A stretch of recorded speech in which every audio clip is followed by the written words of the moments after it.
स्वस्ति श्री गणेशाय नमः। श्री सरस्वत्यै नमः। श्री गुरुपदचरणकमलेभ्यो नमः। श्रीमातृपितृचरणकमलेभ्यो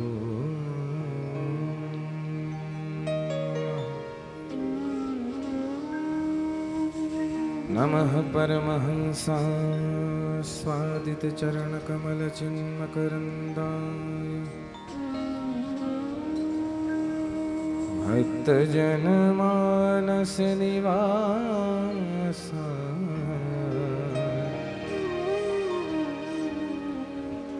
श्रीरामचन्द्र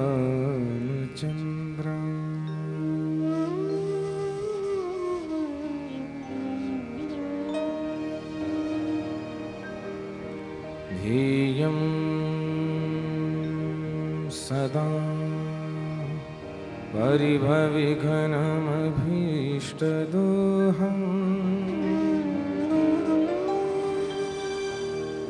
तीर्थास्पदं शिवविरिञ्चिनुतं शरणम्।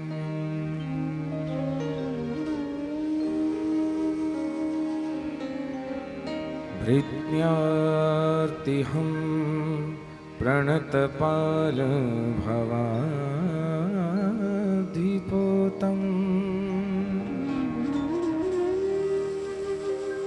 वन्दे महापुरुष ते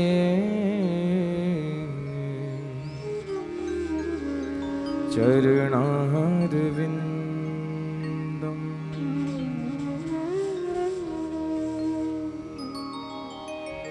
अज्ञानतिमिरान्धस्य ज्ञानाञ्जनशलाकया चक्षुरुन्मीलितं येन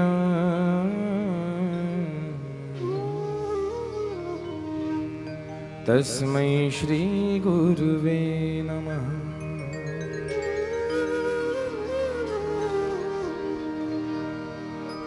ब्रह्मानन्दं परमसुखदम् केवलं ज्ञानमूर्तिं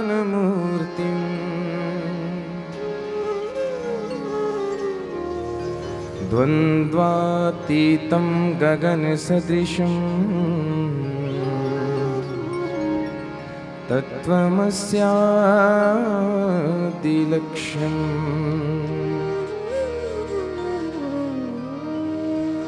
एकं नित्यं विमलमचलं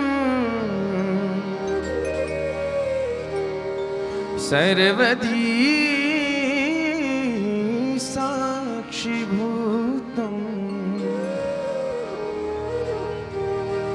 भावातीतं त्रिगुणरहितं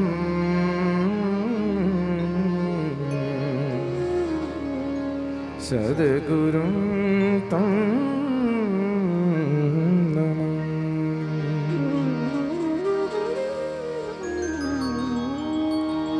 कंठे यस्य विराजते गरलं गंगाजलं मस्तके वामांगे गिरिराजराजतनया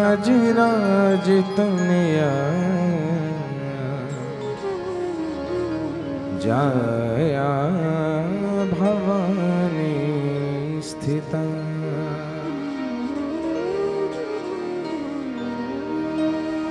नन्दीस्कन्धगणाधिनाथ सहिता केदारनाथ प्रभो केदारांचल संस्थिता हि सतत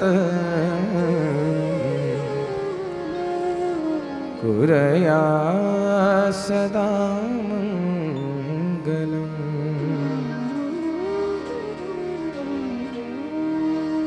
करचरणकृतं वाक्कायजं करमजं वा श्रवणनयनजं वा मानसं वा पराधं विहितमविहितं वा सर्वमेतत् क्षमस्व। जय जय करुणाब्धे श्री महादेव शंभो।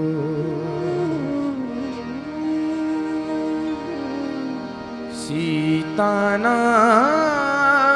समारंभा श्री रामानंदार्य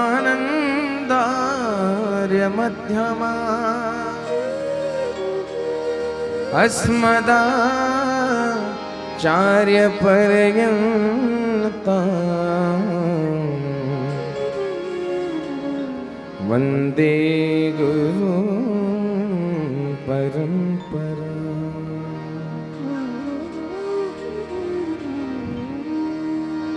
मनोजवं मारुततुल्यवेगम्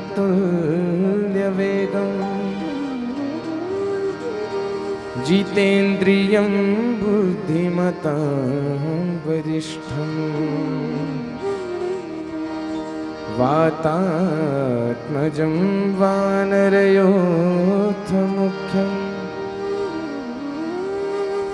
श्रीरामदूतं शरणं प्रपद्ये। आइए हनुमंत विराजिए कथा कहूँ मति अनुसार प्रेम सहित गादी धरूं विराजिए पवन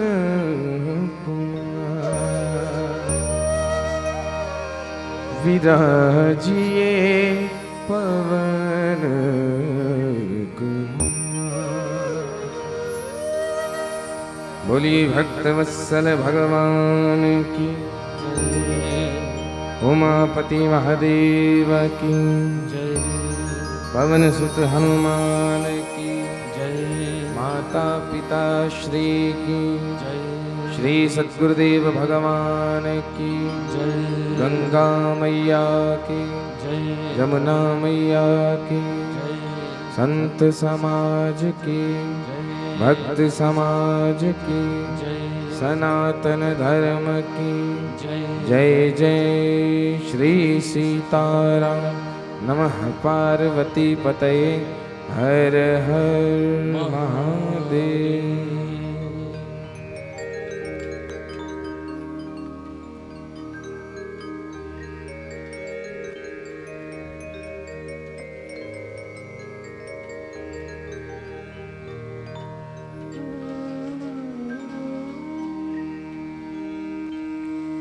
हरि शरणम हरि शरणम हरि शरणम। परम मंगल में परात्पर अखिलेश्वर अकारण करुणा वरुणालय भक्त वांछित भूतेश्वर और गणदानी भूत भावन भोलेनाथ महाप्रभु श्री पशुपतिनाथ जी की अहेतु की कृपा के फलस्वरूप प्राचीन शिव मंदिर खड़ा पत्थर लोहगढ़ जी की गोद में प्राचीन शिव मंदिर कमेटी और गौरी कीर्तन मंडली के सहयोग से आप समस्त भक्तों के आशीर्वाद से और सहयोग से एवं परमपिता भोलेनाथ की अहित की कृपा के फलस्वरूप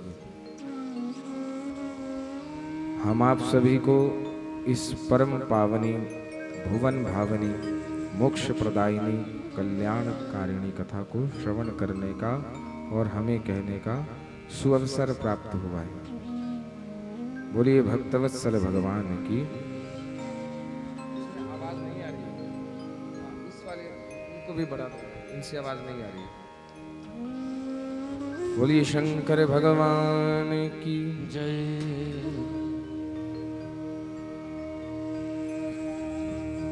जन्मांतरे भवेत् पुण्यम महत्यस्य सुधीमतः तस्य प्रीतिर्भवेत् तत्र महाभाग्यवतो मुनि। एक नहीं, दो नहीं, अभी तो जन्म जन्म के जब हमारे पुण्य उदय होते हैं, क्या उदय होते हैं? पुण्य। तब कहीं जाकर के हमें भगवान शिव शंकर की इस दिव्य और अद्वितीय कथा को श्रवण करने का सुअवसर प्राप्त होता है।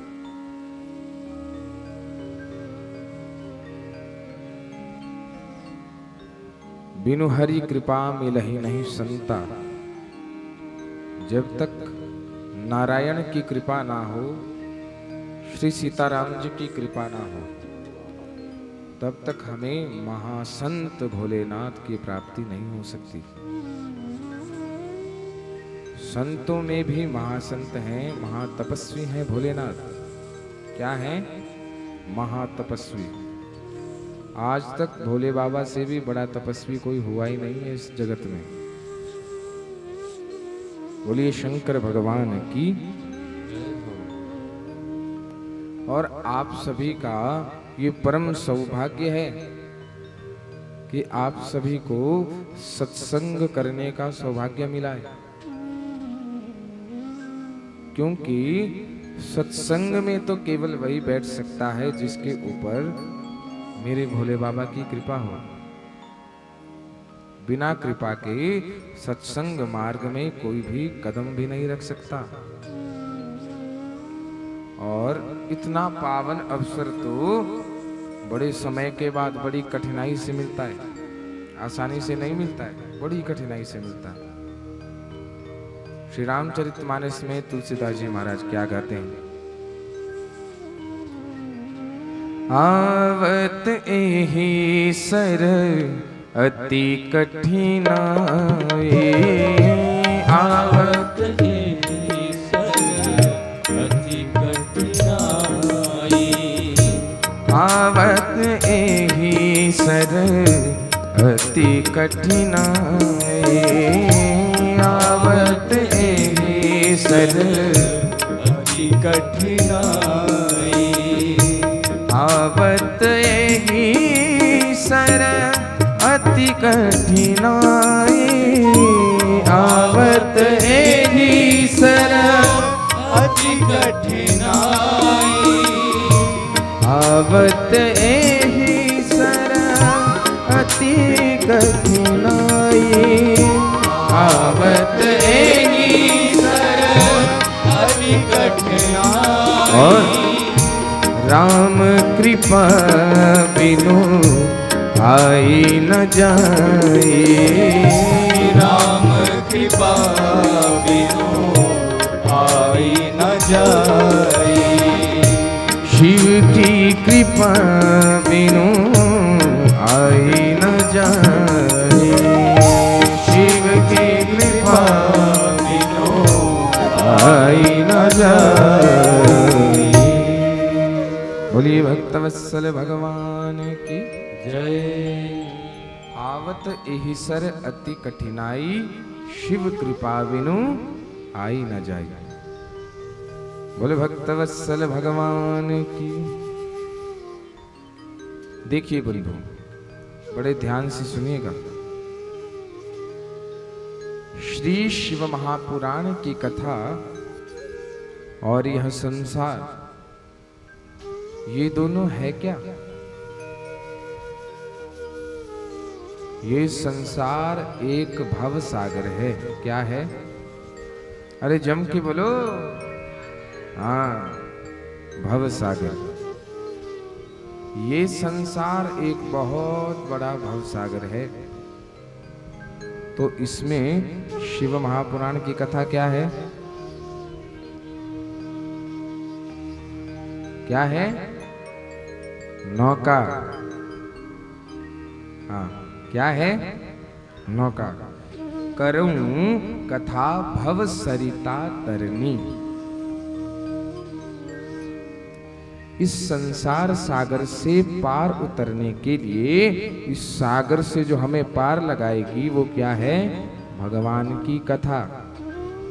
तो अगर ये संसार भवसागर है तो भगवान की कथा क्या है? नौका। क्या है? नौका।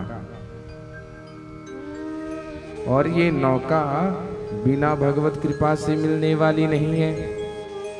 हाँ, जब तक भगवान की कृपा नहीं होती, जब तक भगवान स्वतः नाविक के रूप में स्वयं अपनी कृपामयी सत्संगमयी कथामयी नौका हमारे जीवन में नहीं भेजेंगे, तब तक महाराज हम इस कथा से और इस संसार सागर से अपना कल्याण नहीं कर सकते। और जैसे ही भोले बाबा की कृपा हुई, हम सत्संग में गए और कथा रूपी नौका में जैसे ही विराजमान हुए, तत्क्षण हमारे समस्त पाप संताप मिट जाएंगे और हम बड़े आनंद के साथ भगवान शिव की अहित की कृपा के फलस्वरूप इस भव सागर से पार हो जाएंगे। बोलिए भक्तवत्सल भगवान की हर हर महादेव, हर हर महादेव। और ये तो कथा कैसी है? कथा मेरे शिव त्रिपुरारी की हर लेती सब दुख व्यथा को। ध्यान से सुनना, बातचीत कोई नहीं करेगा, जिसे बातचीत करनी है वो बाहर निकल जाए, क्योंकि ये स्थान बातचीत के लिए है ही नहीं। जो यहाँ बातचीत करता है वो मृत्यु के उपरांत किसी ग्राम का शुक्र होता है। शुक्र माने सुअर। हाँ, फिर नाली में पड़े रहना। फिर भगवान को दोष मत देना कि हमें क्या बना दिया, क्योंकि भगवान ने तो बातचीत करने को कहा नहीं है भैया। बोलिए भक्तवत्सल भगवान की। बंधुओं, ये शिव महापुराण की कथा हम सभी भक्तों के पाप ताप और संताप को मिटाने वाली है। जो भी इस शिव महापुराण की कथा को बड़े प्रेम से, बड़ी श्रद्धा से और बड़े विश्वास से सुनता है, उसे भगवान शिव के साक्षात दर्शन हो जाते हैं। कैसे दर्शन होते हैं? साक्षात भवानी शंकरौ वंदे श्रद्धा विश्वास रूपिणौ। अब देखिए, हमारे जीवन में हम आपने इतने अच्छे कर्म तो किए नहीं होंगे कि जो भोलेनाथ और भगवती पार्वती का वास्तविक स्वरूप है उसके दर्शन हम सभी कर पाए। क्या किए हैं आपने इतने पुण्य कर्म? बताइए जरा, कौन यहाँ पुण्यात्मा है? जरा हाथ खड़े करिए जिसने एक भी पाप नहीं किया। हाँ, माता जी फुल गारंटी के साथ बोल रहे हैं।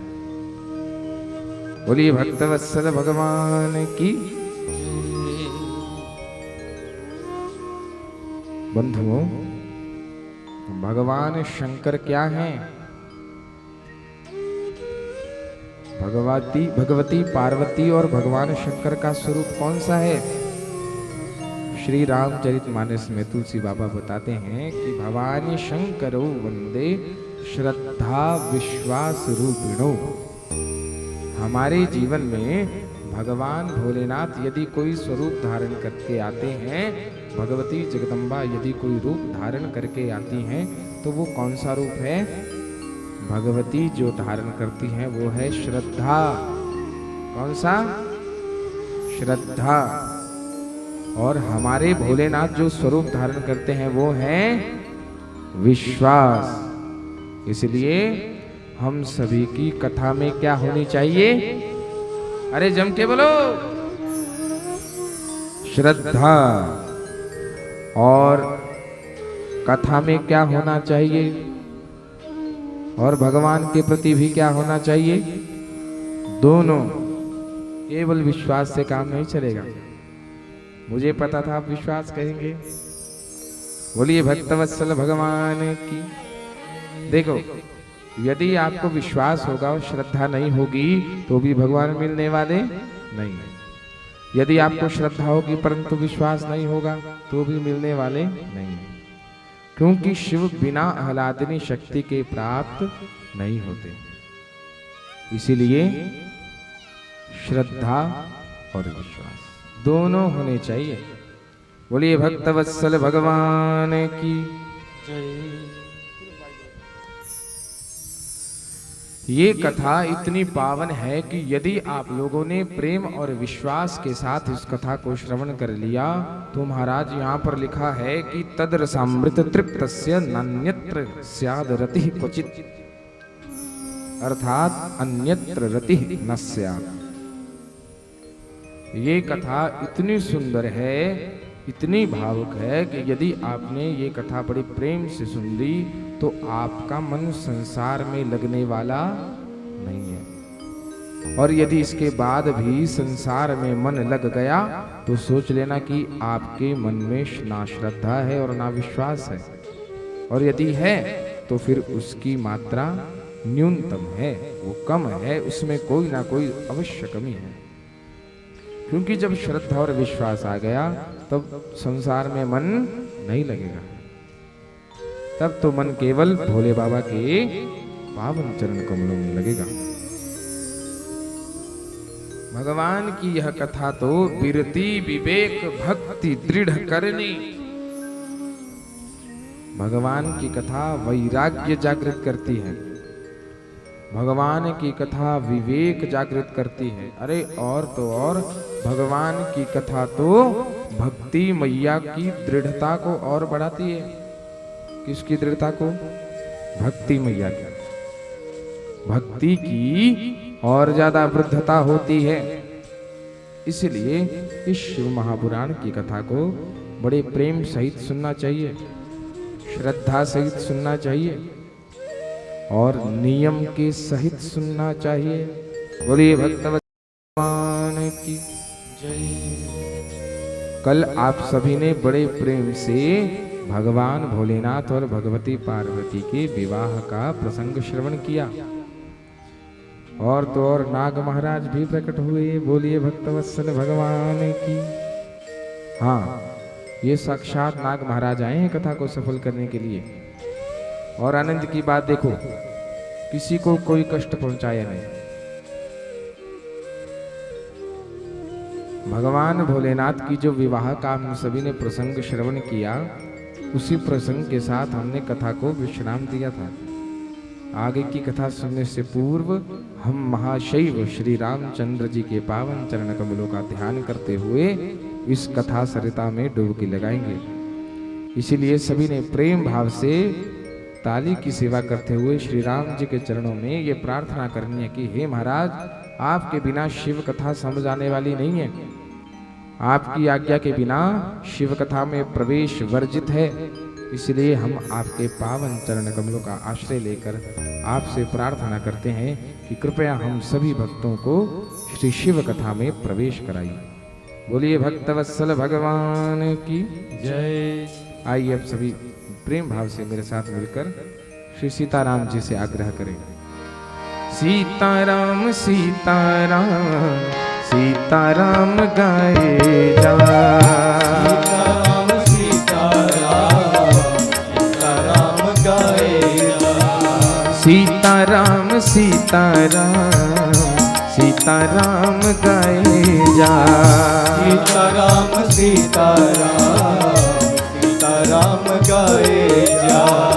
राम जी के चरणों में प्रीति को लगाए जा। राम जी के चरणों में प्रीति को लगाए जा। सीताराम सीताराम सीताराम गाए जा। सीताराम सीताराम सभी गाइए। सीताराम गाए जा। सीताराम सीताराम सीताराम गाए जा। राम सीताराम वाली सेवा राम जी के चरणों में प्रीति को लगाए जा। राम जी के चरणों में प्रीति को लगाए जा। श्री सीताराम सीताराम सीताराम गाए जा। सीताराम सीताराम जय हो। गाए जा।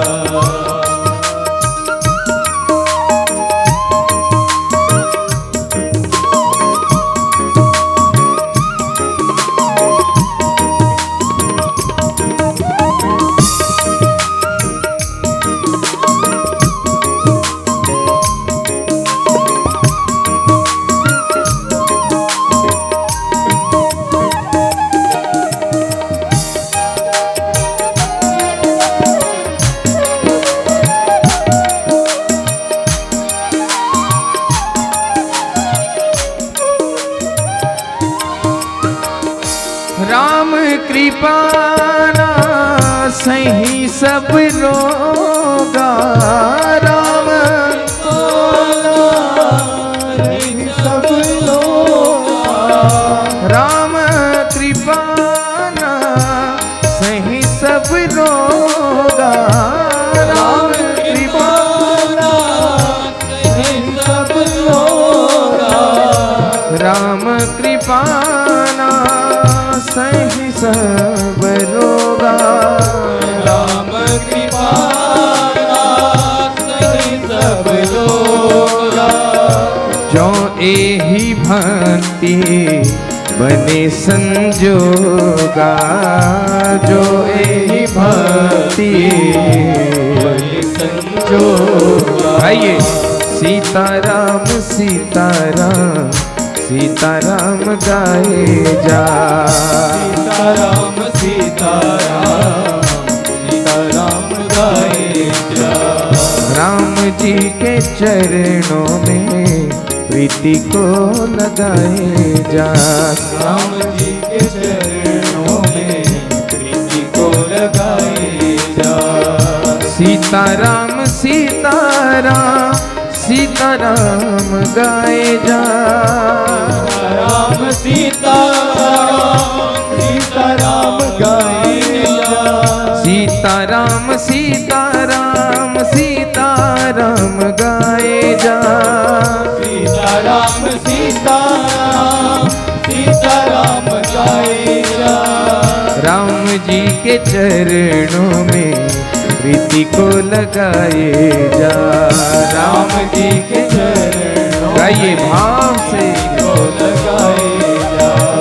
राम जी के चरणों में प्रीति को लगाए जा। राम जी के चरणों में प्रीति को लगाए जा। प्रीति को लगाए जा। को लगाए जा। प्रीति को लगाए जा। को लगाए जा। प्रीति को लगाए जा। बोले भक्तवत्सल भगवान की जय। तो बंधुओं, कल आपने कथा में श्रवण किया कि माता पार्वती ने बड़ी उग्र तपस्या करके, कैसी तपस्या करके?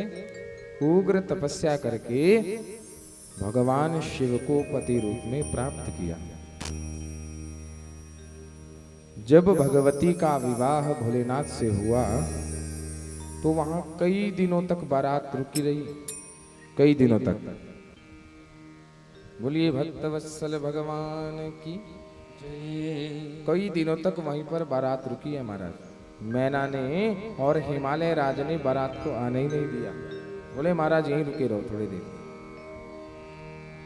हमारे यहाँ क्या होता है, जैसे ही विवाह पूर्ण हुआ चलो, हाँ उसी क्षण। परंतु यहाँ वर्णन है कि शिव महापुराणांतर्गत भगवान शिव की बारात वहां पर 3 महीने रुकी। कितने महीने? 3 महीने। हाँ 3 मास तक भोले बाबा की बारात वहीं पर रुकी। और 3 मास तक उन भूत प्रेतों ने वहां के बच्चे बालकों को ऐसा तंग किया कि बस हम वर्णन नहीं कर सकते। 6 अध्यायों में पार्वती खंडांतर्गत इसका वर्णन है। 6 अध्यायों। महाराज जब जो भोजन करवाने की बारी आई ना, तो भोजन कैसे करवाया जाए? को मुखहीन विपुल मुख माही। किसी का 1 मुख है तो किसी के 10-10 मुख है।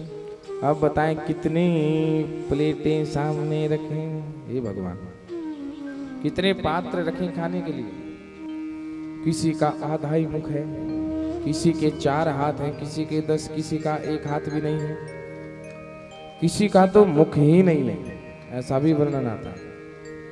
तो अब जो भोजन परोसने वाला है वो कहाँ कहाँ भोजन परोसे?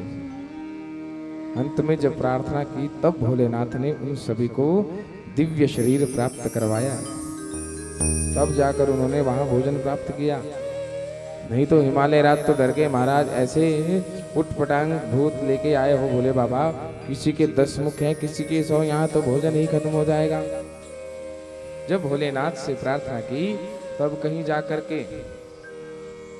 जाकर के उन्हें दिव्य देह प्राप्त हुई और उन्होंने बड़े प्रेम भाव से वहां पर क्या किया? भोजन ग्रहण किया।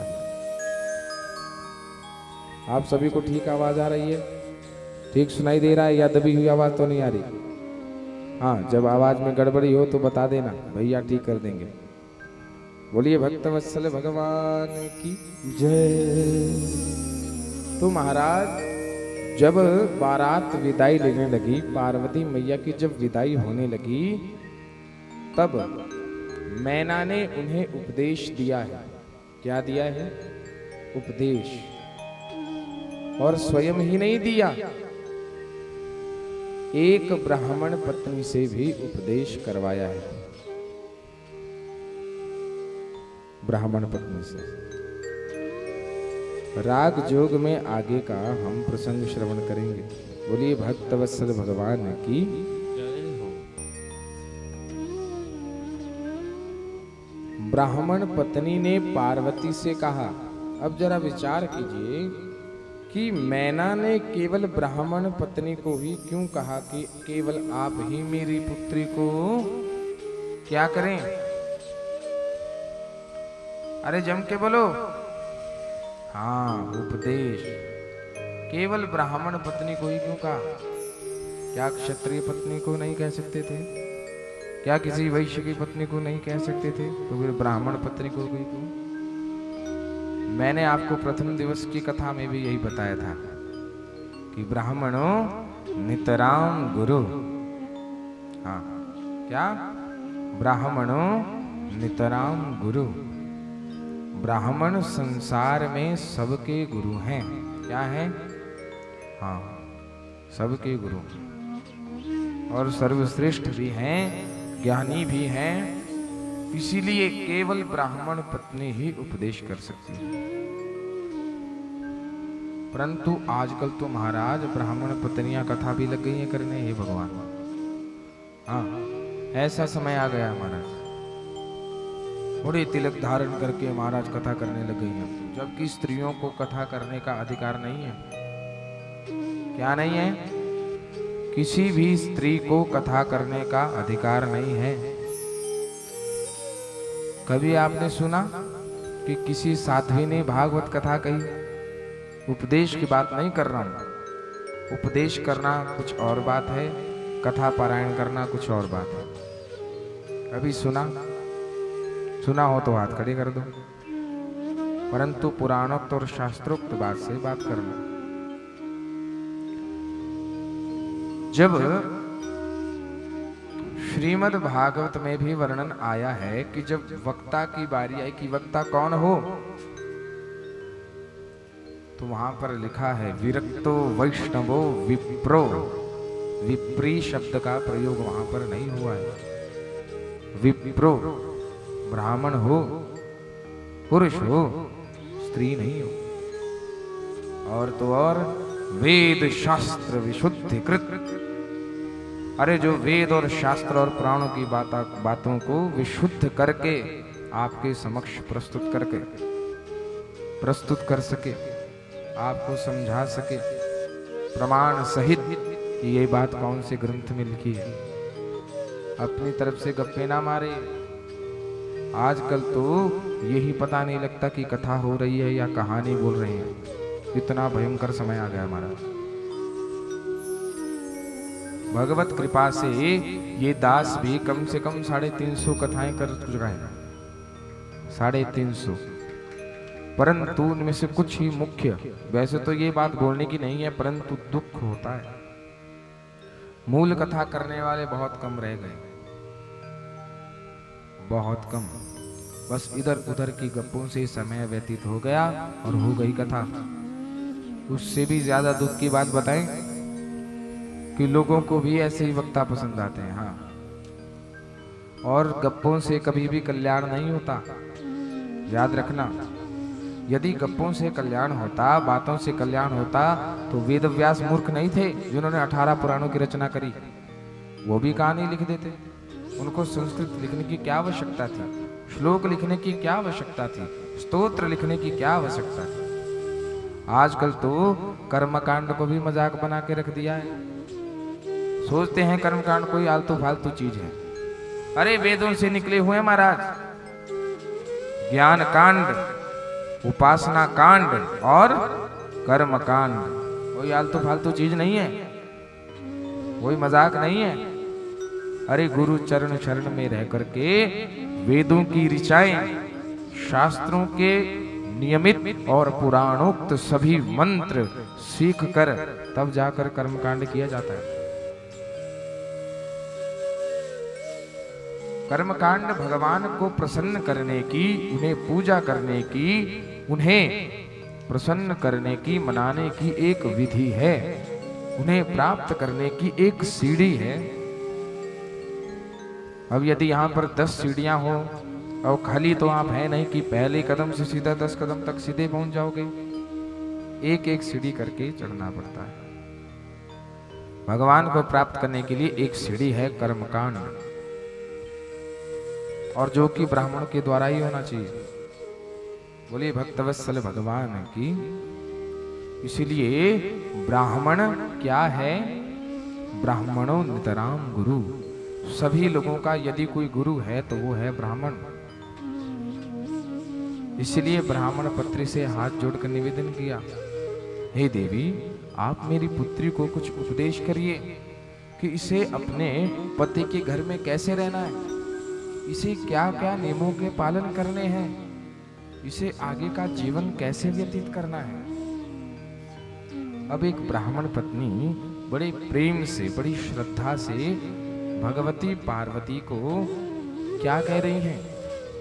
ध्यान से सुनना, आपके काम की बात है। यदि ध्यान से सुनोगे तभी समझ आएगा। बोलिए भक्तवत्सल भगवान की। धन्या पतिव्रता नारी,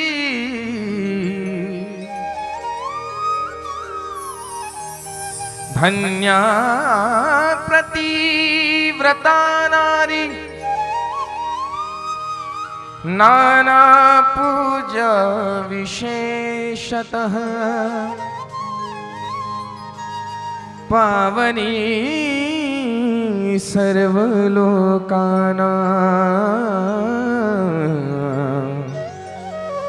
सर्वपापो घनाशिनी। बड़े ध्यान से सुनना।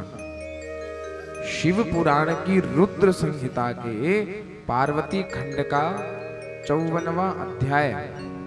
कौन सा अध्याय? 54वां अध्याय, इसका 9वां श्लोक। यहां से ये उपदेश प्रारंभ हो रहा है महाराज।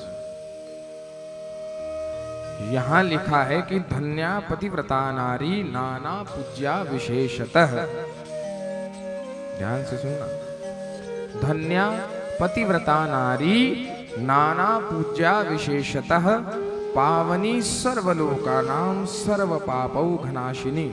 अच्छा, सबसे पहले तो ये जान लीजिए कि ये पतिव्रता स्त्रियां हैं कौन कौन, फिर ये जानना कि पतिव्रता होता क्या है और पतिव्रता बनती कैसे हैं।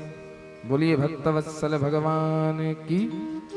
बड़े ध्यान से कथा सुनिएगा। देखिए, सावित्री, अरुंधति, शांडिल्या, शतरूपा, अनुसूया, लक्ष्मी, श्रद्धा और मैना, ये सब साध्वी हैं, पतिव्रता स्त्रियां हैं। कैसी पतिव्रता?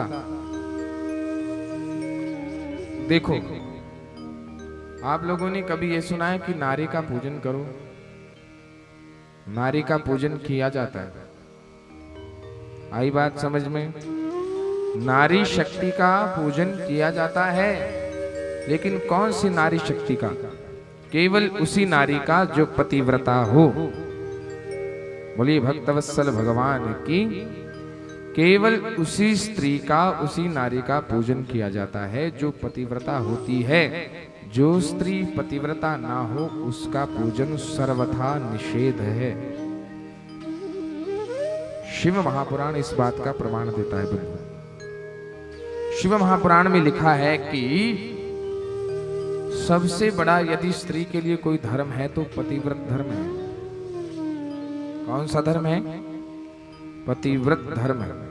अब ये बताइए भाई, ये पतिव्रत धर्म है क्या? शिव महापुराण में लिखा है कि यथैव वर्ण्यते श्रेणो न तथान्योस्ति निश्चितम।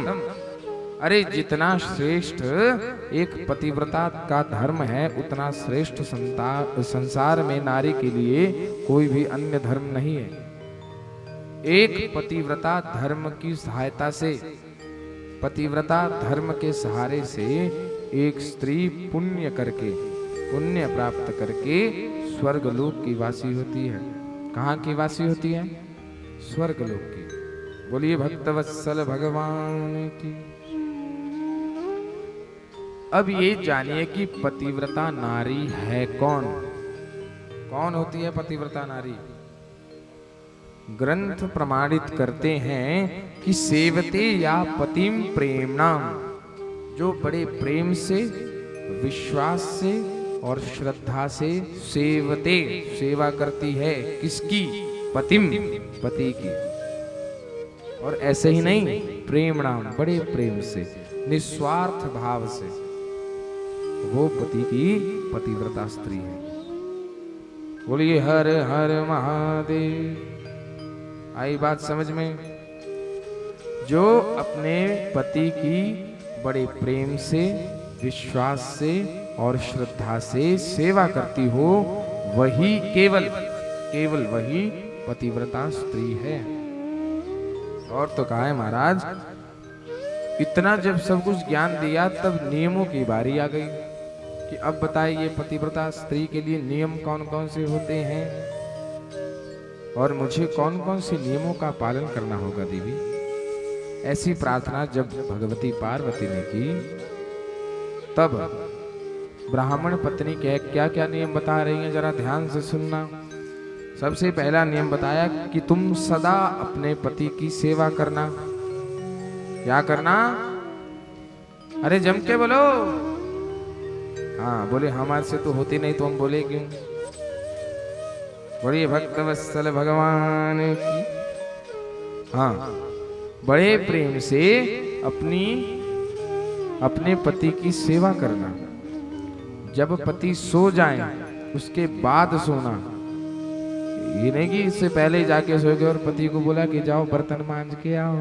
हाँ, हम तो चले भैया रेस्ट करने। नहीं, जब पति सो जाएं तदोपरांत ही तुम्हें विश्राम करना है।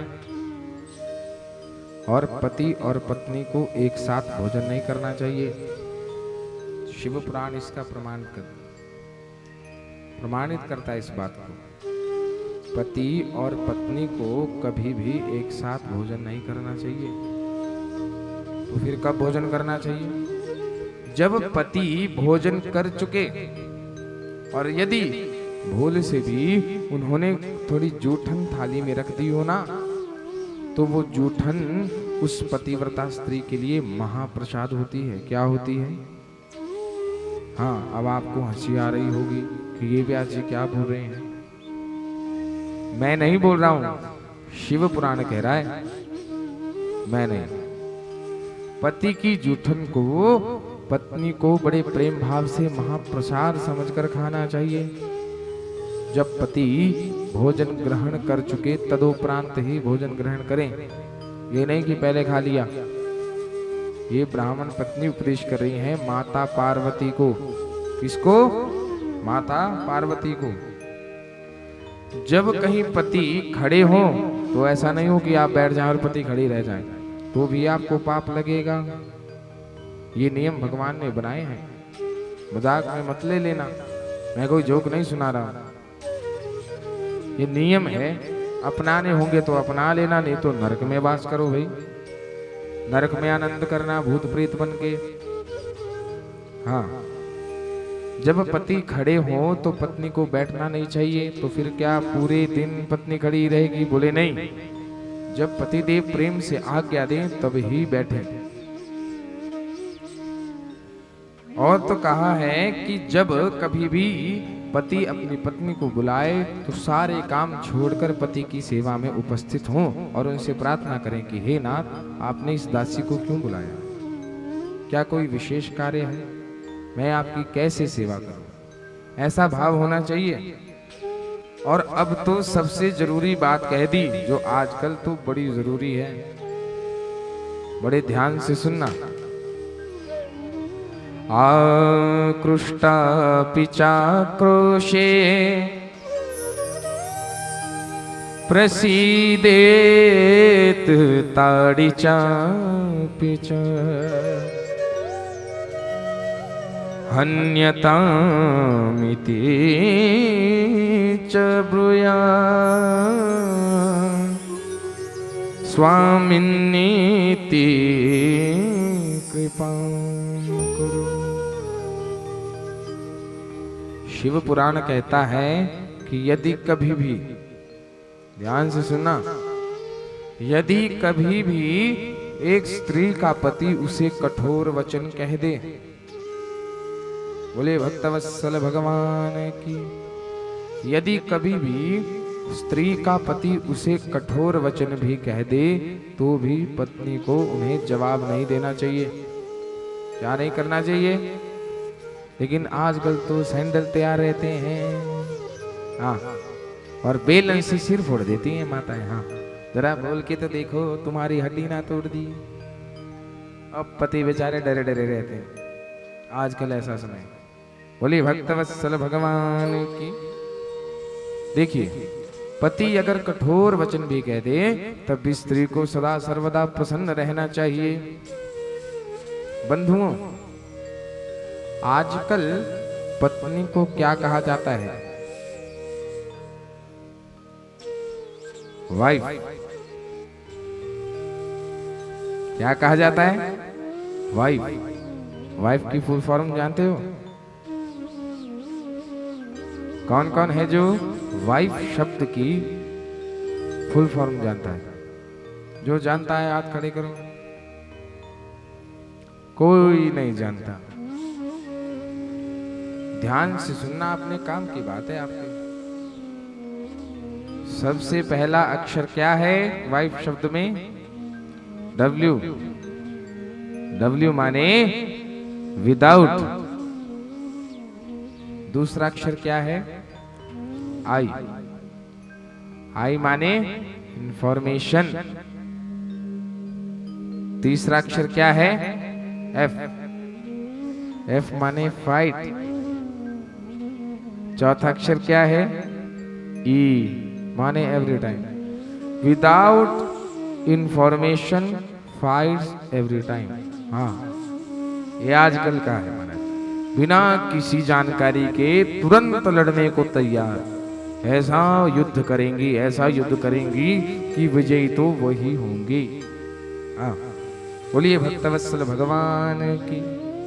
देखो, ये जब कभी भी कोई भी हमारे भाई लोग जब अपनी पत्नी को, सहधर्मिणी को जब किसी से मिलवाते हैं तो क्या कहते हैं? अरे महाराज, ये है मेरी वाइफ। क्या कहते हैं? ये है मेरी वाइफ। नहीं, ऐसा कभी नहीं कहना है। जब आप अपनी पत्नी को धर्म सहित नियम सहित ब्याह कर लाए हैं, मंत्रोच्चारण सहित ब्याह कर लाए हैं, तो वो वाइफ नहीं है, वो क्या है? क्या है? हाँ, लेकिन कुछ अभी भी पत्नी बोल रहे हैं। बोलिए भक्तवत्सल भगवान की। अब ये जान लीजिए कि पत्नी और धर्म पत्नी में क्या भेद है। शिव पुराण में बड़ा अच्छा वर्णन आया महाराज, तो ज्ञानियों की ही तो कथा है। पत्नी वो है जो अपने पति को पतन के मार्ग की ओर ले जाए। कहां ले जाए? पतन के मार्ग की ओर। ध्यान से सुनना भाइयों, पत्नी वो है जो अपने पति को पतन के मार्ग की ओर ले जाए। हाँ, जो अपने पति को पतन के मार्ग की ओर ले जाए, और तो और सिनेमा घर की ओर ले जाए, मायके की ओर ले जाए, शॉपिंग मॉल की तरफ ले जाए। हाँ, मुझे तो ये कपड़े चाहिए, चलिए। और तो और शादी ब्याह में भी ले जाए। बोलिए शंकर भगवान की। ये तो हुई पत्नी। अब हुई धर्म पत्नी की बात। धर्म पत्नी का क्या कार्य है? कैसे पता लगे कि धर्म पत्नी कौन होती है? जो सहधर्मणी अपने पति को केवल भगवान की कथा श्रवण करने के लिए भगवत कथा पंडाल में ले जाए, जो उनसे आग्रह करे कि हे पतिदेव, हमें भी अपने घर में भगवान की कथा का आयोजन करवाना है, हमें भी धर्म का कार्य करना है, हमें भी दान करना है, पुण्य करना है, वो हुई धर्म पत्नी। सीधा सा अर्थ है, जो धर्म में साथ दे वो धर्म पत्नी, और जो अधर्म में साथ दे वो पत्नी, वाइफ। आ गई बात समझ में? बोलिए भक्तवत्सल भगवान की। सहधर्मणी जो होती है, धर्म पत्नी जो होती है, वो कभी भी अपने पति का धन आलतू फालतू बातों में, कार्यों में खर्च नहीं करती। वो धर्म के कार्यों में धन को लगाती है, इसलिए ही तो उसे धर्म पत्नी कहा गया है। और तो और धर्म पत्नी की तो इतनी आवश्यकता है कि बिना धर्म पत्नी की तो यज्ञ भी नहीं होता। वाल्मीकि रामायण का प्रसंग है, जब श्री रामचंद्र जी महाराज अश्वमेध यज्ञ करने लगे, तो अश्वमेध यज्ञ कैसे होता है? पत्नी सहित पूजा में बैठा जाता है। किसके सहित? पत्नी सहित। बिना पत्नी के आप यज्ञ नहीं कर सकते। तो सोचिए, जब भगवान को पत्नी की आवश्यकता पड़ सकती है, तो फिर हम तो फिर भी सामान्य प्राणी हैं। उस समय भगवती सीता को वनवास दे दिया था, अब पत्नी कहां से आए? तब उनके स्थान पर स्वर्ण प्रतिमा रखी गई पत्नी की, तब जाकर यज्ञ पूर्ण हुआ, परंतु बिना पत्नी के पूर्ण नहीं हुआ। इतनी आवश्यकता है आपकी। बोलिए भक्तवत्सल भगवान की जय। देखिए, एक पतिव्रता नारी को हमेशा अपने पति के दिए हुए चिन्हों को धारण करके रखना चाहिए। सदैव अपने पति की सेवा करनी चाहिए। और एक और बात, एक पतिव्रता स्त्री को कभी भी दरवाजे पर खड़े होकर बातचीत नहीं करनी चाहिए। लेकिन आजकल की स्त्रियां क्या करती हैं? बस दरवाजे पे दहली पर खड़े होके लग जाएंगी, फिर फोन पे बातचीत करने, फिर आधा आधा घंटा वहीं पर खड़ी हुई है। हमारा गलत। शास्त्र इसकी आज्ञा नहीं देते हैं। पत्नी को कभी भी दरवाजे पर खड़कर ज्यादा देर बातचीत नहीं करनी चाहिए, ये निषेध है। बोलिए भक्तवत्सल भगवान की। आजकल की माताओं बहनों को लिपापोती करने की बड़ी आदत है, अच्छी बात है। स्त्रियों को श्रृंगार करना चाहिए, क्योंकि श्रृंगार उन्हीं के लिए ही बना है। लेकिन श्रृंगार कब नहीं करना चाहिए, इसके भी नियम हैं। ध्यान से सुनिए, कब नहीं करना चाहिए श्रृंगार, बताइए। आप लोगों को पता होगा कि कब श्रृंगार नहीं करना चाहिए, ये बताइए। देखिए, मैं आप लोगों को बताता हूं, जब पति कभी भी परदेश गया हो, कहाँ गया हो? परदेश।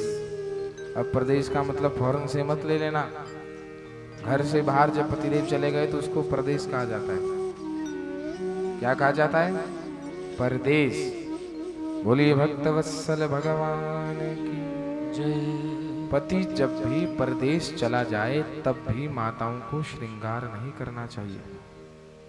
ये शास्त्र आज्ञा है, नहीं तो उससे भी आपको पाप लगेगा।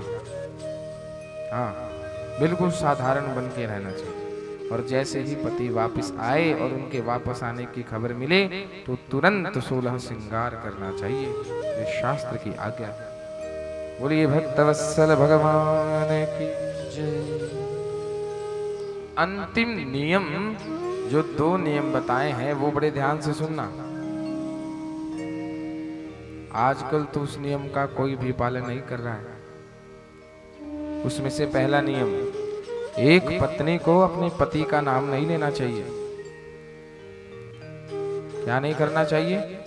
नाम नहीं लेना चाहिए। ध्यान से सुन लीजिएगा भी, खबरदार आज के बाद किसी ने अपने पति का नाम लिया, नहीं तो सारी कथा सुनना निष्फल, शून्य, सब के सब नरकवासी बनोगे और निश्चित ही बनोगे। क्योंकि शिव सत्य है और शिव को सत्य ही प्रिय है, और शिव ने स्वयं ये बातें बताई हैं ब्राह्मण पत्नी को, और ब्राह्मण पत्नी भगवती पार्वती को उपदेश कर रही है। क्या कहा है कि एक स्त्री को, पतिव्रता स्त्री को अपने पति का नाम कभी भी नहीं लेना चाहिए। तो फिर क्या कहकर बुलाएं? ये भी तो प्रश्न है। बताओ कैसे बुलाओगे अपने पति को? अरे बिट्टू के पापा, हाँ, कैसे बुलाएंगे? अरे सुनते हो, बिट्टू के पापा। हाँ, ये तो आजकल का स्टाइल है भैया। लेकिन आजकल तो ज्यादातर सीधा नाम लेती है। अरे रोहन क्या कर रहा है? भगवान, अरे इधर आ, मेरे कपड़े कहाँ हैं? मुझे मिल नहीं रहे हैं। जबकि ये कार्य तो पति का है, अपनी पत्नी को आदेश करना। आजकल पति नौकर बना हुआ है और पत्नी लाड साहब बन के घूमती है। हाँ, इससे भी आपको नरक में जाना पड़ेगा। मैं नहीं कह रहा हूं, शिव पुराण कह रही है। यदि विश्वास ना हो तो पढ़ लेना। बोलिए भक्तवत्सल भगवान की। अब आजकल की माताओं को तीर्थ यात्रा करने की बड़ी इच्छा होती है कि नहीं होती है? बोलो। शिव पुराण कहता है कि किसी भी कारण यदि आप तीर्थ यात्रा पर नहीं जा सको और आपके पतिदेव चले गए परंतु आप नहीं जा पाए, घर के किसी भी कार्य की वजह से या किसी भी समस्या की वजह से आप नहीं जा पाए, स्त्रियों के विषय में बात हो रही है, तो आपको क्या करना है? जब आपके पति तीर्थ यात्रा करके आए तो उनके पाद पद्मों का प्रक्षालन करके उस चरणोदक को पी लेने से आपको समस्त तीर्थों की यात्रा करने का पुण्य प्राप्त हो जाता है। बोलिए शंकर भगवान की। आ गई बात समझ में कि नहीं आई? हाँ, इसीलिए कभी भी ऐसी अवस्था आ जाए कि आपके पति तो गए हैं तीर्थ यात्रा को परंतु आप नहीं जा पाए, तो अपने पूजनीय पति के पाद पद्मों का चरणोदक ग्रहण कर लेना। उससे आपको निश्चित ही सभी तीर्थों का भ्रमण करने का, यात्रा करने का, दर्शन करने का पुण्य प्राप्त हो जाएगा। इस तरह के उपदेश दिए हैं महाराज। रामचरितमानस के अनुसार तुलसी महाराज जी क्या करते हैं? उन्होंने 4 प्रकार की पतिव्रता स्त्रियों के बारे में बताया है। कितने प्रकार की? कितने प्रकार की? हाँ, क्या आप जानते हो वो 4 प्रकार की स्त्रियां कौन सी हैं? जो जानता है वो हाथ खड़े करें। जो जानता है वो हाथ खड़े करो। कोई नहीं जानता। पतिव्रता स्त्रियों की 4 श्रेणियां हैं। अब हम आपको बताते हैं, बड़े प्रेम से ही सुनना। बोलिए भक्तवत्सल भगवान की। जगपति व्रताचारी विधि अहि, जगपति व्रताचारी विधि अहि। वेद पुराण संत सब कहहि, वेद पुराण संत सब कहहि। उत्तम अस बस मन के माहि, उत्तम अस बस मन के माहि। सपने हुआन पुरुष जग माहि, सपने हुआन पुरुष जग नाही। श्री राम जय राम जय जय राम, श्री राम जय राम जय जय राम, श्री राम जय राम जय जय राम, श्री राम जय राम जय जय राम। बोलिए भक्तवत्सल भगवान की जय। बंधुओं, रामचरितमानस में लिखा है कि वृद्ध रोग बस जड़ धनहीना, अंध बधिर क्रोधी अति दीना। बड़े ध्यान से सुनिएगा। कभी भी किसी भी पत्नी का पति अगर अंधा हो, कोढ़ी हो, लंगड़ा हो, बहरा हो, क्रोधी हो या अत्यंत निर्धन हो, दीन हो, तो यदि ऐसे पति का अपमान अगर पत्नी कर लेती है तो वह रौरव नरक में गिरती है। कौन से नरक में? अरे कौन से नरक में? रौरव। कौन सा? रौरव। हाँ, नरकों के नाम याद कर लो, किसी ने किया होगा तो अपना फ्यूचर दिख जाएगा। बोलिए भक्तवत्सल भगवान की। और ऐसा मत सोचना कि ये सब बातें मैं झूठ मूठ की बोल रहा हूं, ये सब प्रामाणिक बातें हैं। ये ऐसा होगा तो होगा ही होगा, और यदि हो गया हो तो प्रायश्चित कर लेना, क्षमा याचना कर लेना। एक पतिव्रता स्त्री तो महाराज पितृवंशा मातृवंशा पतिवंशा स्त्रयस्त्रयः पतिव्रताया पुण्येन स्वर्गे सौख्यानि भुंजते। एक पतिव्रता स्त्री तो 3 कुलों को तारती है। कितने कुलों को? 3 कुलों को। बड़े ध्यान से सुनना। अब ये 3 कुल कौन कौन से हैं? जिसको पता है वो जम के बोलो जरा। हाँ, हाथी खड़े कर दो अगर बोलना नहीं है तो। देखो, 3 कुल कौन कौन से हैं वो आप सभी सुनिए, मैं पूछूंगा अभी थोड़ी देर बाद। सबसे पहला पितृवंश। कौन सा वंश? पितृ। पितृ माने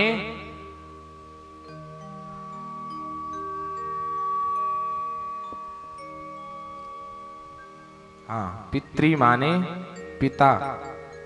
हाँ, ये साउंड वाले भैया कहाँ गए? इनको पकड़ो। पितृ माने पिता, और दूसरा मातृवंश। कौन सा? मातृ।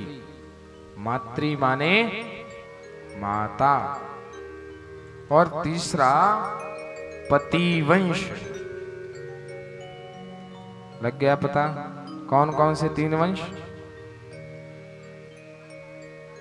हाँ, पितृ, मातृ और पति। इन 3 वंशों को एक पतिव्रता स्त्री तार देती है। कब? जब वो अपने नियमों का पालन करे। यदि एक पतिव्रता स्त्री नियमों का पालन नहीं करती है, यदि वो दुराचारिणी हो जाती है, तो इन तीनों वंश के पूर्वज जो हैं वो नरक में जाते हैं। कहाँ जाते हैं? नरक में। और यहाँ पर लिखा है कि जब एक पतिव्रता स्त्री अपने पति का सम्मान करती है, प्रेम से सेवा करती है, तो उसे बिना किसी डिग्री के ही स्वतः पति के समान सम्मान प्राप्त हो जाता है। पति के समान सम्मान। अब आप सोच रहे होंगे कि ऐसा कैसे हो सकता है? जरा ध्यान से सुनिएगा। यदि कोई स्त्री है, उसका पति यदि डॉक्टर है, तो पत्नी को क्या कहेंगे? अरे क्या कहेंगे? डॉक्टरनी कहेंगे कि नहीं कहेंगे? बोलेंगे कि डॉक्टरनी जी आपके पति कहाँ है, जरा उनसे कहिए कि हमारे बच्चे के लिए दवाई दे दे। हाँ, अगर कोई पंडित होगा तो उसकी पत्नी को क्या कहेंगे? पंडिताइन कहेंगे कि नहीं कहेंगे? यदि कोई सेठ होगा तो उसकी पत्नी को क्या कहेंगे? सेठानी। हाँ, यदि कोई राजा होगा तो उसकी पत्नी क्या होगी? रानी। बोलो मिल गया सम्मान कि नहीं मिला? बोलिए भक्तवत्सल भगवान की। हे पार्वती, भार्या जो है वो समस्त गृहों का मूल है। क्या है? मूल। भार्या से ही एक पति का जीवन चलता है। भार्या जो है वो सभी सुखों का मूल है। एक भार्या से ही धर्म, अर्थ, काम और मोक्ष ये चारों पुरुषार्थ मिलते हैं। भार्या से ही गृहस्थाश्रम चलता है। क्या चलता है? गृहस्थाश्रम। अब ये गृहस्थाश्रम किसे कहा गया है भाई? तो यहाँ वर्णन है कि गृहस्थः स हि विज्ञेयो यस्य गेहे पतिव्रता। जिसके घर में पतिव्रता स्त्री हो उसको ही गृहस्थाश्रम कहा गया है। अब आप लोग जानो कि कौन कौन पतिव्रता है और कौन नहीं, ये आपके ऊपर निर्भर करता है। बोलिए भक्तवत्सल भगवान की। 4 प्रकार की स्त्रियों के भेद बताए हैं, बड़े ध्यान से सुन लेना। सबसे पहला है उत्तम। क्या है? उत्तम, उत्तम पतिव्रता। दूसरा है मध्यम। कौन सा? मध्यम। ध्यान से रखना, भी पूछने वाला हूं थोड़ी देर बाद। सबसे पहला है उत्तम, दूसरी है मध्यम, तीसरी है निकृष्ट। क्या है? निकृष्ट। और चौथी है अति निकृष्ट। ये 4 श्री रामचरितमानस में प्रमाणिक पतिव्रताएं हैं। कौन कौन से नाम बताए? बताइए जरा। सबसे पहला, अरे जम के बोलो। हाँ, उत्तम। और दूसरा मध्यम, और तीसरी निकृष्ट, और चौथी अति निकृष्ट। ये 4 प्रकार की पतिव्रता स्त्रियां इस संसार में होती हैं। अब ये जान लो कि ये उत्तम, मध्यम, निकृष्ट और अति निकृष्ट, इनकी वैरायटी कैसी होती है? कैसे पता लगे कि कौन सी उत्तम है, कौन सी मध्यम है, कौन सी निकृष्ट है और कौन सी अति निकृष्ट है? प्रमाणिक बात बता रहा हूं, ध्यान से सुनना। शिव महापुराण इस बात को प्रमाणित करता है कि स्वप्नेपि जन्मनो नित्यम स्वपतिम पश्यति ध्रुवम नान्यम परपतिम भद्रे उत्तमा सा प्रकीर्तिता। जो धर्मपत्नी सपने में भी किसी अन्य पुरुष के दर्शन नहीं करती हो, कहां? सपने में भी किसी भी अन्य पुरुष के दर्शन नहीं करती हो, केवल एक ही पुरुष के दर्शन करती हो। कौन? उसका पति। जो केवल स्वप्न में भी अपने पति का ही मात्र दर्शन करती हो वो हुई उत्तम पतिव्रता। समझ गए? जो स्वप्न में भी केवल अपने पति का ही दर्शन करती हो वो हुई पतिव्रता स्त्री, उत्तम पतिव्रता स्त्री। अब दूसरी कौन है बताओ? अरे वाह, याद है। मध्यम पतिव्रता। मध्यम पतिव्रता स्त्री के बारे में शिव पुराण कहता है कि या पितृ भ्रातृसुतवत् परम पश्यति सद्धिया मध्यमा साहि कथिता शैलजे वै पतिव्रता। जो भी नारी, ध्यान से सुनना, अब मध्यम पतिव्रता की बात कर रहे हैं। जो भी नारी किसी पराये पुरुष को, जो भी नारी किसी पराये पुरुष को भी अपना भाई मानती हो, क्या मानती हो? भाई। जो भी स्त्री किसी पराये पुरुष को अपना भाई मानती हो, अपना पिता मानती हो या उसको पुत्र के रूप में देखती हो वो हुई मध्यम पतिव्रता। क्या हुई? मध्यम पतिव्रता। लग गया दो पतिव्रताओं का पता। अब आई निकृष्ट। निकृष्ट के बारे में लिखा है बुद्धवा स्वधर्ममं मनसा व्यभिचारम करोति न। ध्यान से सुनना। बुद्धवा स्वधर्ममं मनसा व्यभिचारम करोति न निकृष्टा कथिता साही सुचरित्रा च पार्वती। बोले भक्तवत्सल भगवान की। जो स्त्री अपने पति के बताए हुए धर्म पर व्यभिचार नहीं करती, पति ने जो कहा उसके अनुरूप व्यभिचार नहीं करती, अपने पति की बात नहीं कहती मानती, वो क्या है? निकृष्ट।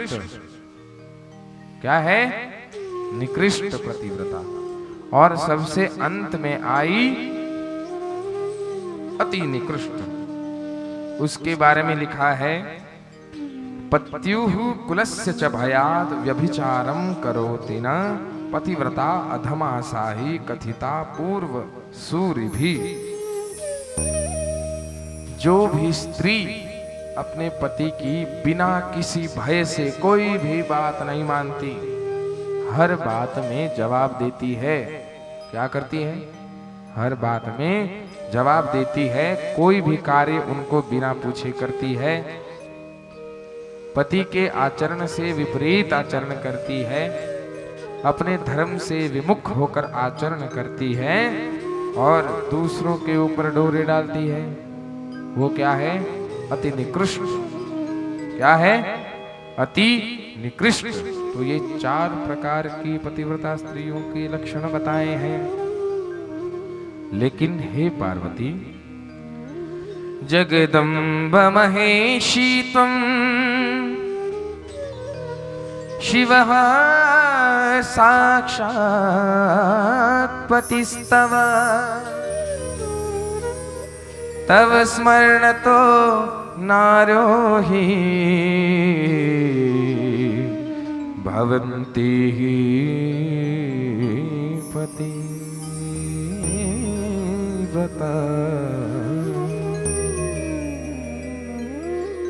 केवल लौकिक शिष्टाचार से ही पार्वती मैं तुम्हें ये नियम बता रही हूं। कौन कह रही है?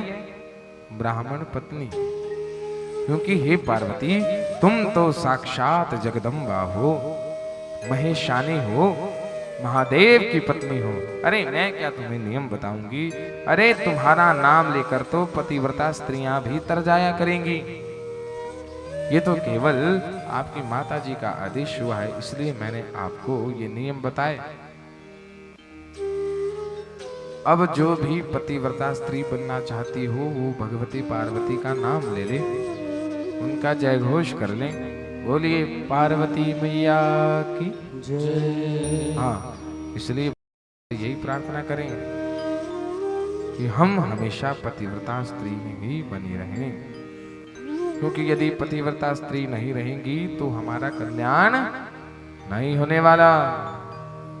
नमः शिवाय ओम नमः शिवाय नमः शिवाय ओम नमः शिवाय नमः शिवाय ओम नमः शिवाय नमः शिवाय। सभी गाइए। नमः शिवाय ओम नमः शिवाय नमः शिवाय। गाइए भाव से। नमः शिवाय नमः शिवाय ओम नमः शिवाय नमः शिवाय ओम नमः शिवाय ओम नमः शिवाय शिवाय ओम नमः शिवाय। बोले भक्तवत्सल भगवान की जय। तो लग गया पता 4 प्रकार की पतिव्रता स्त्रियों के बारे में, उनके नियमों के बारे में, या नहीं लगा? जिसको समझ आ गया दोनों हाथ खड़े करो। सब के सब झूठ बोल रहे हैं। हाँ सब के सब। तो बताइए जरा पतिव्रता स्त्रियों के क्या क्या धर्म होते हैं, जिसको सारे के सारे याद हैं? हाथ खड़े करो। देखा कितने झूठे हो आप? एक भी हाथ खड़ा नहीं कर रहा है, एक भी। देखो सब नियम ना अपना सको तो कम से कम 3 नियम तो अपना ही लेना। ये मैं आपसे प्रार्थना नहीं कर रहा, ये मैं व्यास गद्दी पर आसीन होकर आपको आदेश कर रहा हूं। इस आदेश का पालन करना आपका परम धर्म है। अब मेरे 3 आदेशों को ध्यान से सुनना। सबसे पहला आदेश, कैसी भी स्थिति हो अपने पति को कभी भी जवाब मत देना। समझ आ गई बात? कभी भी अपने पति के साथ लड़ना नहीं। दूसरी बात, कभी भी अपने पति का नाम नहीं लेना। क्या नहीं करना? नाम नहीं लेना। और तीसरी बात, सदैव अपने पति से धर्म के कार्य करवाना, कथाओं के आयोजन करवाना, धर्म के प्रति जागरूक करवाना, दान करवाना और पति को कथा सुनने के लिए अवश्य लाना। बोलिए भक्तवत्सल भगवान की। आ गई बात समझ में? बोलिए भक्तवत्सल भगवान की जय। तो बंधुओं, राग मेघ का आश्रय लेकर हम आगे का प्रसंग श्रवण करेंगे। बोलिए शंकर भगवान की जय। अब जब इतने दिव्य उपदेश भगवती पार्वती को उस ब्राह्मण पत्नी ने दिए तो माता पार्वती बड़ी प्रसन्न हो गई। उन्होंने ब्राह्मण पत्नी के चरणों को स्पर्श करके आशीर्वाद प्राप्त किया। तदोपरांत अपने सभी भाइयों से, माता पिता से और परिवारजनों से मिलकर उनकी बड़ी कारुणिक विदाई हुई है। 7 अध्यायों में, शिव पुराण में 7 अध्यायों में भगवती पार्वती की विदाई का वर्णन है। कितने अध्यायों में? 7। अब इतना समय तो है नहीं कि हम 7 अध्यायों में उनका वर्णन करें। केवल एक पंक्ति से समझ जाइए। बोलिए भक्तवत्सल भगवान की। हाँ, तो बड़ी ही कारुणिक विदाई हुई है। भगवान भोलेनाथ आज 3 महीनों के बाद वापिस कैलाश गए हैं। कहाँ गए हैं? कैलाश। और पहले तो गए थे अकेले, लेकिन इस बार गए हैं अपनी आह्लादिनी शक्ति को हमेशा के लिए साथ लेकर। बोलिए शिव पार्वती भगवान की जय। भगवती जगदम्बा मैया की जय। और यहीं पर पार्वती खंड की कथा को विश्राम। बोलिए पार्वती मैया की जय। अब यहां से रुद्र संहिता का 4th खंड प्रारंभ हो रहा है। कौन सा खंड? चतुर्थ। अभी तक आपने रुद्र संहिता के कितने खंड श्रवण किए? अरे ये क्या बात है, ये तो बड़ा आसान है। जब चतुर्थ खंड प्रारंभ हो रहा है इसका अर्थ 3 किए हैं। तो क्या कोई नाम बता सकता है कौन कौन से खंड श्रवण किए? हाँ, किसी को भी याद नहीं? हमारे पुरुष वर्ग में किसी को याद हो तो हाथ खड़े करो। किसी को भी याद नहीं? सबसे पहला खंड हमने श्रवण किया रुद्र संहिता में सृष्टि खंड। कौन सा? सृष्टि खंड। तदुपरांत हमने श्रवण किया सती खंड। कौन सा? हाँ। उसके बाद जिसका विश्राम अभी हुआ तृतीय खंड कौन सा था? अरे जम के बोलो, बोल पार्वती मैया की जय। अब यहां से चतुर्थ खंड प्रारंभ हो रहा है। इस खंड का क्या नाम है बताइए, जिसको याद है बोलो। यहां से अब जो खंड प्रारंभ हो रहा है वो है कुमार खंड। कौन सा? कुमार खंड। तो आइए हम सभी कुमार खंड में जब प्रवेश करें उससे पूर्व थोड़ी हम स्तुति कर लें। वंदे वंदन तुष्ट मानसमति प्रेमं प्रियं प्रेमदम् पूर्णं पूर्णकरं प्रपूर्ण निखिले श्वर्यैकवासं शिवम् सत्यं सत्यमयं त्रिसत्यविभवम् सत्यप्रियं सत्यदम् विष्णु ब्रह्मनुतं स्वकीय कृपयो पाताकृति शंकरम्।